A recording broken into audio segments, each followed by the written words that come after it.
You have a question for me. I have an answer for you. They call me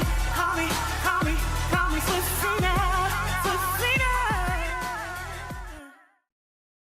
Hey there, hey Swiss Army, Swisyzinna here, and we're in front of Buckingham Palace in London, England. I would like to welcome you back to Swisyzinna Says. Now, as always, we ask that you like, share, and subscribe to this channel. Always feel free to comment below. So, let's get this thing started. Come through, Swiss Army! The Swiss Army soldier that we'll be shouting out to today is named Zanya Merritt.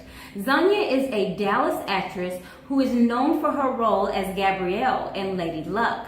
Zanya has made her debut to the world at the Cannes Film Festival and also can be seen now on Amazon Prime. We see you, Zanya. Keep up the good work and keep striving. Come through, red carpet! The red carpet member that we'll be shouting out to today is named Cedric N. Darden-Keever. He is a world-renowned musical theater actor, and he has a voice that could just send in a range of emotions through your body with one single note, and the acting chops to rival with the best of them. Cedric is known for his roles such as Sporting Life in Gershwin's Porgy and Bess, The Quartet in After Midnight on Broadway, or James Thunder Early in Dreamgirls. Cedric can currently be seen portraying Berry Gordy in Motown the Musical in London, England. So, if you find yourself out and about in the world, find yourself to the West End and check out Cedric. I mean, you will not be disappointed. Keep chasing those curtains, Cedric.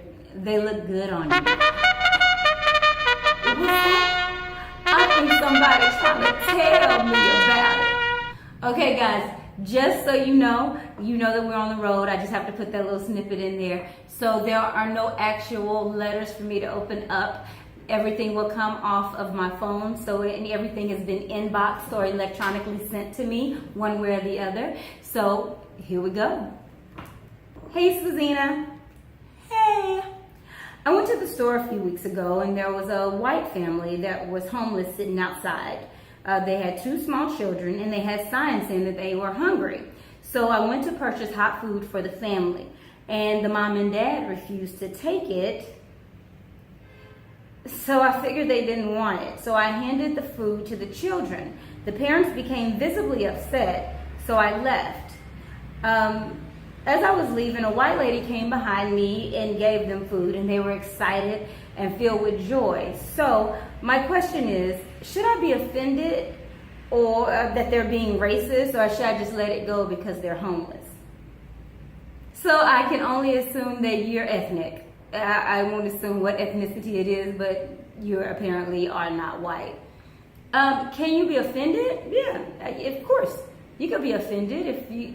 It sounds as if they just didn't want it from you because of whatever ethnicity that you are. But should you let it go because they're homeless? Yeah. I mean, at the end of the day, what you were trying to do is a good deed. You didn't have to do anything. You didn't have to purchase food. You even went so far as to see that you were being rejected and still try to help the children.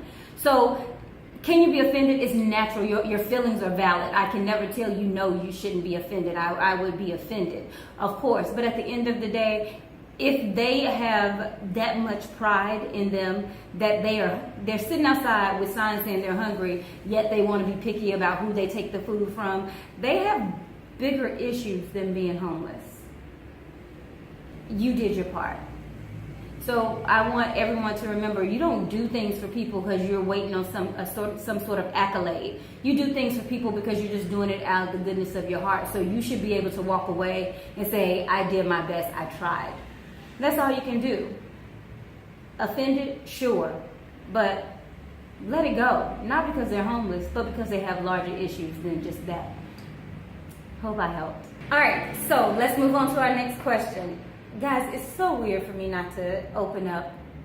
It's fine. It's just strange, right? Anyway, dear Swisyzinna, still like it.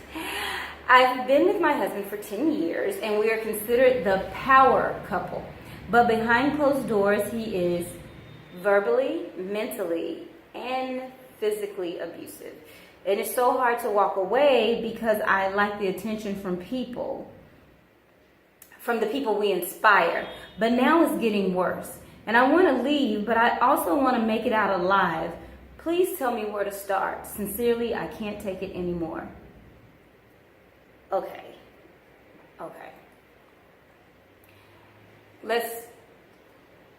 First of all, you definitely have to go.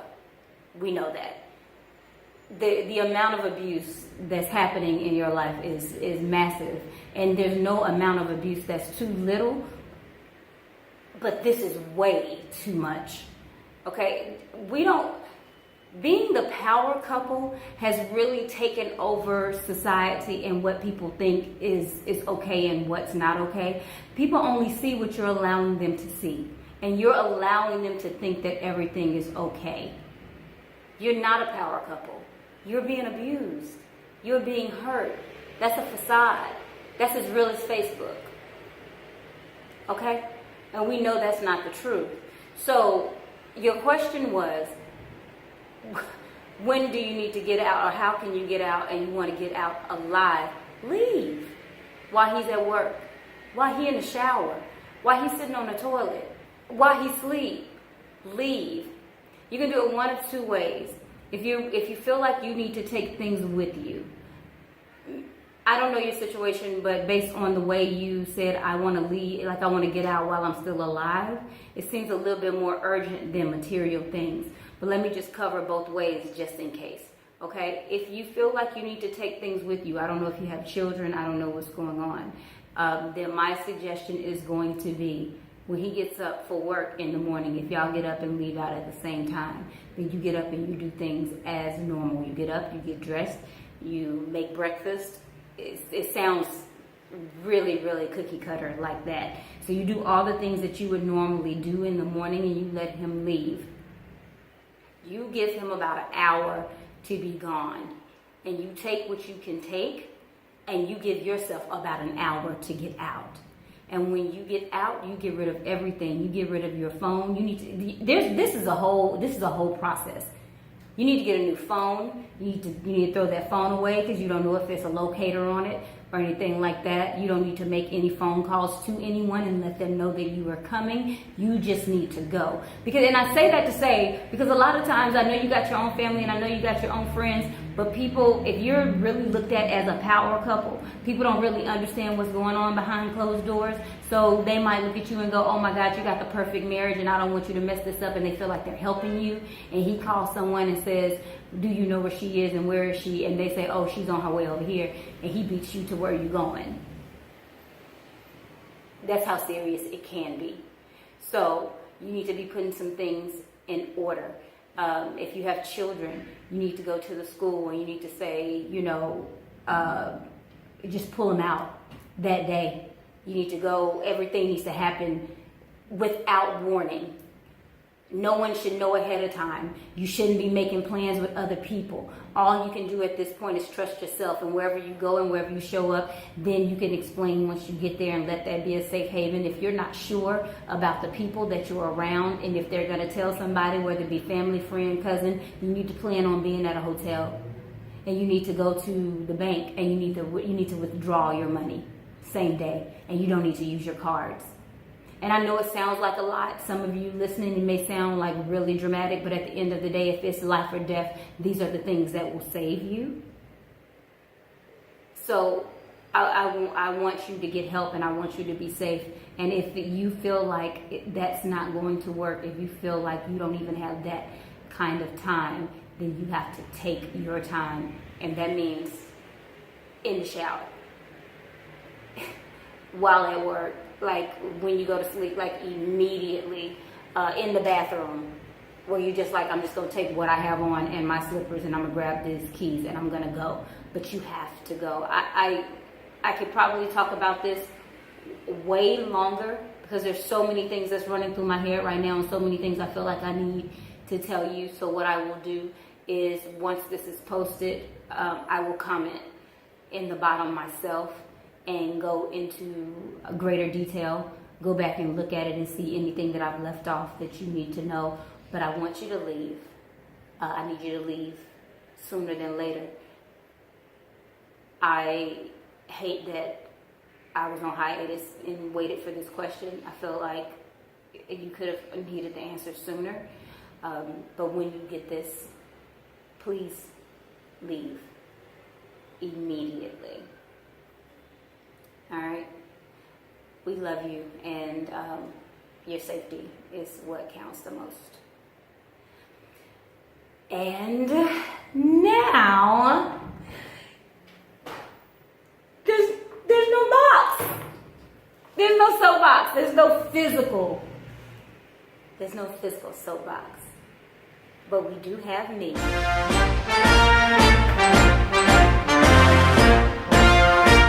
Welcome to my soapbox. Alright, so we're just going to put it out there. All these soapboxes are going to be based on my trip. I am not going to speak about any country in particular. I'm just going to talk. And you can figure it out however you want to. But let me tell y'all what y'all need to be doing, some of you people. I mean, like bathing. Basic baths. I'm not even asking for perfume, cologne. I'm just talking about basic soap and water. Just wash it up just a little bit. I'm talking about the stench on some of these very, very fine and polite people is enough to make the right side of your brain melt smooth out your left ear. You see how they had to cross over? I'm going to let y'all get that. Take your time. It's going to be a visual effect. It's some things that's smelling on the train. I start that hum. That was a hum. That was like an old Negro spiritual where you have to just try to find something to be grounded in so that your head don't just explode off your neck. Basic. I just needed to just smell a little bit better. All right. And welcome back, Swiss Army. Yay, I'm hugging you. I miss you guys so much. That's the first episode 1 of season 3. Swisyzinna Says goes to Europe. We are here, and I've missed you, and I hope you've missed me. And thank you for welcoming me back into your lives. I try not to stay very long, but or I try not to be gone long, I guess is what I'm trying to say. But I'm back now, and I missed you so much, and I hope you've missed me. But until next week, I love you, Swiss Army. Bye. You have a question for me?